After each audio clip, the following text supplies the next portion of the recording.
That's how we're going to start this. Okay, so we're going to talk a bit about a few different terms that you will have seen, but it's really important that we're all on the same page and understanding what they mean, particularly in terms of flexibility and mobility. A lot of people think that these are interchangeable, but these are actually different things. So flexibility is looking at the absolute range of a joint, or how far a muscle can stretch. So this could be, so from my elbow, my flexibility in my elbow, I can go all the way out and I can come all the way in, okay? If maybe my flexibility wasn't as great, I might only go to here and here. So it's just looking at, if I was pulling the arm and pulling it here, just how far can it stretch? That's literally how far can it move. Mobility, on the other hand, is different. So it's the flexibility, but it's putting it into action. So this is passive, so it's just purely stretching. That's all it's doing. That's its only job. Here, however, it's being put into an actual movement. So it's having to use strength, it's having to use coordination, and it's having to involve balance as well. So it's your ability to move through a full range of motion without being restricted by one of these things. So you could maybe have the flexibility to do a movement, but you don't have the strength to be able to actually control that movement through that range. Stability, on the other hand, as well, is really important for mobility, and it's using both your brain, so the neuro, and then also the musculoskeletal system. So it's coordinating and strength to control the movement to make sure it moves in the way that you want it to move. So this is adequate stability is absolutely essential for mobility. So your body's always wanting to move in ways that are safe for it. So it's not going to let you move into a range that it knows it hasn't got control of, because you could hurt yourself. So we want to ensure that we have a solid base of stability for our movement, because that is then what allows us to access the range of motion that we have in our flexibility. So we've got a stable base. The body knows I can control this movement and I can keep it safe, so I'm going to let you move further. So you're going to increase your mobility. So we know what mobility is now and why it's different to just flexibility, but also why it's inherently dependent on adequate stability. We're going to look at, so why is mobility important? And then also with that, why is stability important? So even if a joint maybe can't move through its full range of motion, and say maybe it's your knee or something like that, or maybe your hips are a bit tight, your body is still going to be able to get the movement done. Even if you're tight in your hips, you can still get on and off a chair, use the toilet, all that sort of thing. So your body can still get the movement done. But the way it does it is that it will take that movement from either the joints above or below. So for example, in terms of the knee, if this is a bit tight, it's going to then go looking at your hip and then also your ankle in order to compensate. So when things are moving properly, so for example, in the example of the knee, so this is a roughly drawn knee here, the force is when everything's going properly, so the stabilizers are working, so you're moving in the correct way and you've got the correct range of motion, the force is going to go evenly down through the knee. So all the load is going to the places it's designed to be able to manage. So everything's happy. Your body can do this for a long time and it will manage it very well, and it's actually going to be important to keeping that joint healthy. The issue comes about though, however, when things aren't working properly. So for example, if the stabilizers aren't working properly, and so the force starts then coming from a different angle. So technique has changed, the joint's no longer moving where it should. That means that the force coming through that joint is now coming at a funny angle, and it's hitting structures that aren't supposed to take all that load. So something's having a holiday, not having to do much, and the other side is getting worked like an absolute dog. So over time, this causes an issue because that causes the wearing out. Furthering on, so from the example, so looking at how this force might go across the knee, and you might kind of go, that's a little bit isolated. Looking at in action, so if you have the hip here, and you have the knee here, and pretend ankle, terrible foot down here. So if, for example, your adductors, so on the inside of your thigh, if these muscles are quite tight, okay? When you try to do a squat, your leg might not be able to come out in front of you properly, so the muscle is catching it, so it can't go out in front of you properly. So this is tight, and then also, because this is tight, these hip stabilizing muscles are shutting down. So you've lost mobility and you've also lost stability. So this means that that is going to start to happen with that load coming across the knee and putting increased loading on this side and not enough loading on this side. So a lot of the time people will do this, so when they squat, the knees drop in. So that's what it looks like, because you haven't got adequate flexibility or adequate stability up here and here.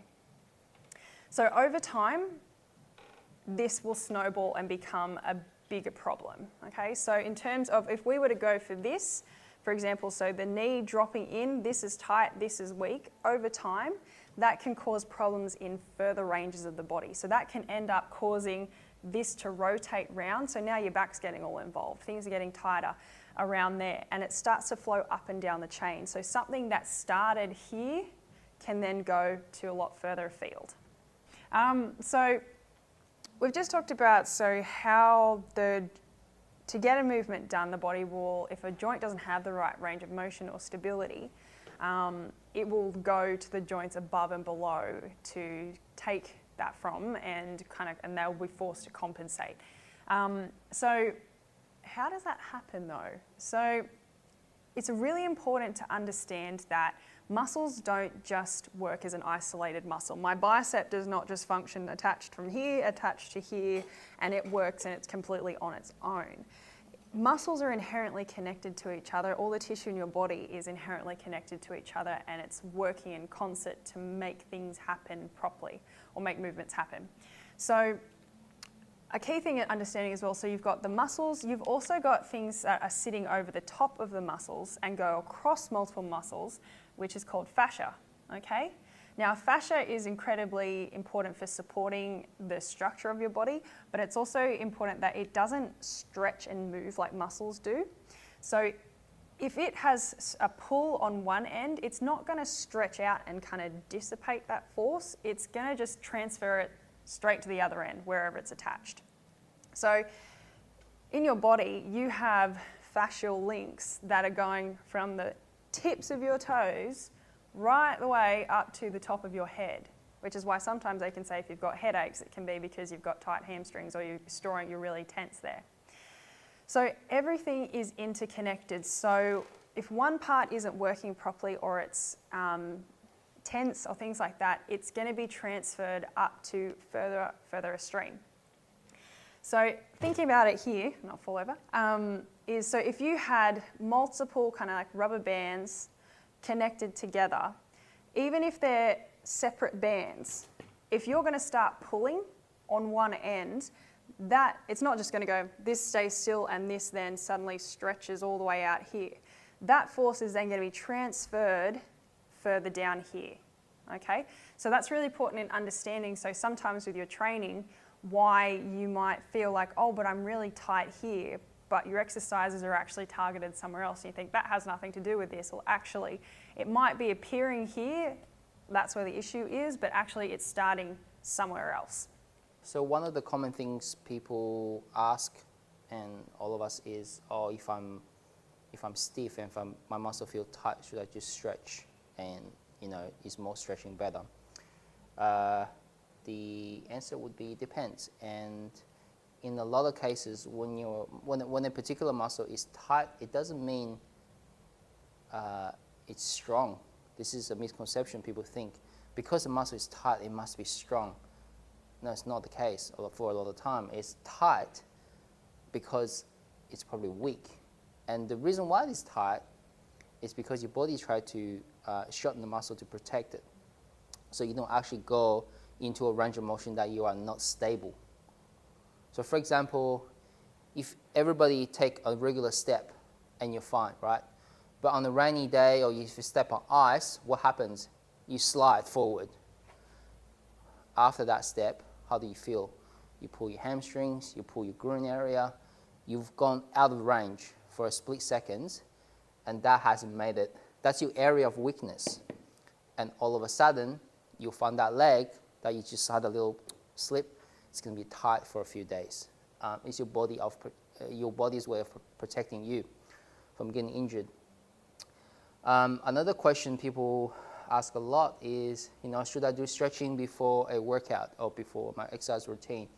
The answer is depends. One of the things you should consider, and one of the things we do at CancerFit is we prefer muscle activation or specific warm-up just before the exercise. So I'll give an example. If you're about to do a deadlift as an exercise, so you see on your workout, which involves the lower back, your glutes, your hamstrings. So rather than stretch your lower back, right? So if you, all that back muscle there, you lengthening the muscle, which is making it weaker, before you even start to strengthen it. What we want to do is we want to maybe give someone a back extension exercise or a reverse hyper, right? What does it do? It moves the muscle in the posterior chain in the lower back, but we use a very, very light weight, very minimum load, just kind of signaling the body like, hey, you're about to do this exercise or movement pattern. This is the muscle group that's going to be involved. Get ready. And that's what you want to do, wake them up a little bit, okay? But if I stretched it without warning, the poor guy's going to be like, what are you doing to me? And then straight after, you're going to be putting them on a heavy load, okay? They're not going to be happy. The other thing you could do is activation. So for example, same thing, stay on the topic of doing a deadlift. You might have poor core activation. So maybe for you, the specific warm-up routine is maybe a few reverse hyper, right, to release the lower back as well as priming the lower back muscle. But then you're also going to do some maybe core activation, so making sure that your body is ready to brace when you're going to do the deadlift. Again, it's like priming your midsection, your core to like, hey, guys, we need to go to work very soon, so wake up a little bit, okay? Rather than sitting there and stretch your legs, that's not going to be ideal if your goal is to actually improve your deadlift and improve your lower back strength. So short answer would be static stretching generally will be a no. Static stretching generally will be a big no before gym session or exercise routine. If you're going for a run and rather than stretch your leg like this, like most runners do on the street, you're probably better off doing some high knees, doing some kickbacks, going for a light jog around like a short distance, get a bit of blood flowing in the legs, then go for your run. That's much better and much more effective for your training than static stretching. So we're going to look at both mobility and stability, and at different parts in the body, your body needs, for good movement, a little bit more or a little bit less of both of these. So it'll sit on a bit of a continuum. So it doesn't need, if it's more a mobility focus, it doesn't mean it needs all mobility and no stability. It just means it's leaning a little bit more that way on the continuum. And same with one that would do better with a bit more stability. It still needs adequate mobility, but it just needs to make sure it has a really solid, stable foundation as well. So starting from the ground up, so looking at your feet. So your feet are the ones that land on the side of stability. So you need a really good stable foundation. So your feet are in the stable camp. Moving directly up above from there, your ankle. Your ankle is one that sits a little bit more towards the mobile side. Now, it can't just be all mobile and no stability, you'd fall over. But you need to make sure that you have adequate plantar flexion and dorsiflexion in that joint to be able to move well to do squats, go up and down stairs, things like that. Your knee sits in the stability camp too. Up above it, we have the hip. The hip is sitting in the mobility camp. So it needs to be able to have adequate flexion, so bending, and it needs to have adequate extension, so straightening. And this is a really common one that if it doesn't have enough mobility, that your body will go looking at either the lower back or the knee in order to compensate. And you can see that's not particularly ideal in like the case of the knee. The knee is one that is more in the stability camp, but if this isn't moving properly, it's going, I don't have enough mobility in the hip. The hip's now jumping down to this joint and saying, I need you to be more mobile. And the knee's saying, no, this is not my job, I'm over here. Your lower back and your kind of sacral area wants to be nice and stable, okay? So that's here and here. So your spine is divided up into 3 sections. So we're looking at the lumbar, the bottom half, and the sacral section, so where it comes in and joins to your hips.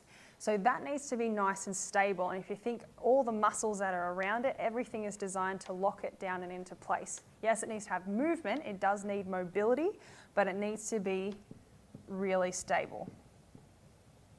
Okay?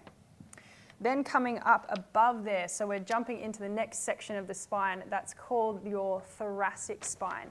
Now, the way that this is designed, and even as you go from this part of the spine to this part of the spine, the actual shape of the vertebrae themselves change because they're doing different jobs. So here, this is really important for this part of the spine to have good mobility. So our thoracic spine. So it's really important for rotation and reflection and extension. Coming up above here, we have this part of our mid and lower cervical spine, and this needs to have good stability here.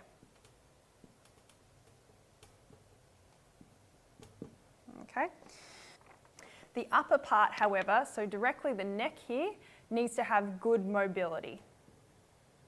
So the neck up here needs to have, so you can turn properly, because everyone knows if you get a bit stiff, if you can't turn your head properly, everything else starts compensating too.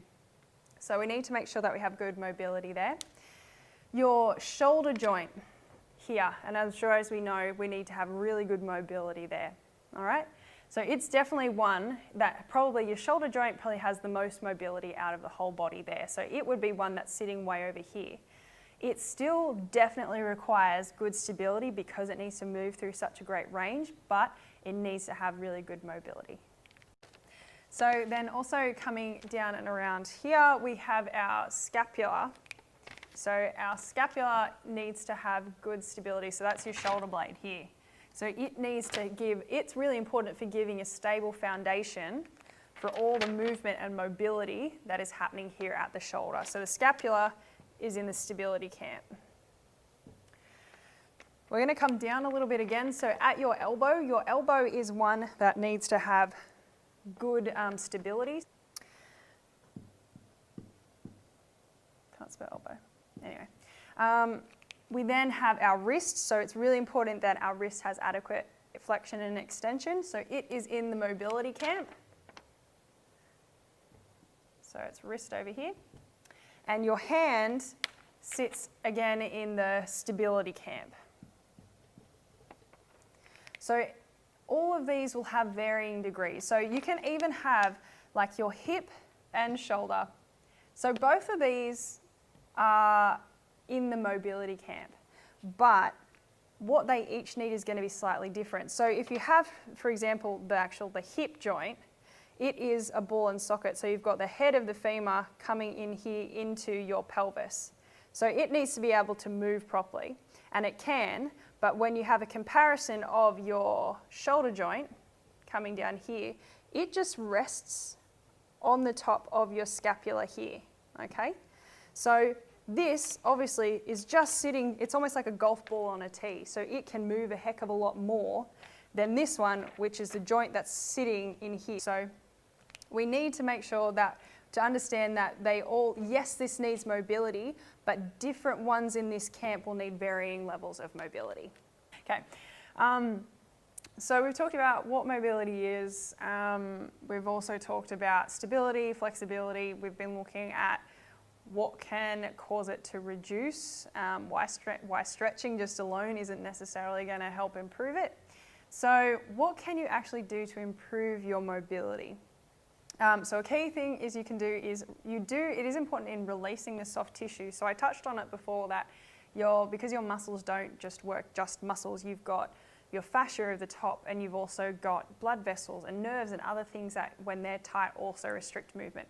So an effective way to start to increase your mobility can be doing some soft tissue release. So that can be with your foam roller, or it can be with a spiky ball. If you haven't seen these things, just ask us when you come in and we can show you a couple of things that are appropriate for you.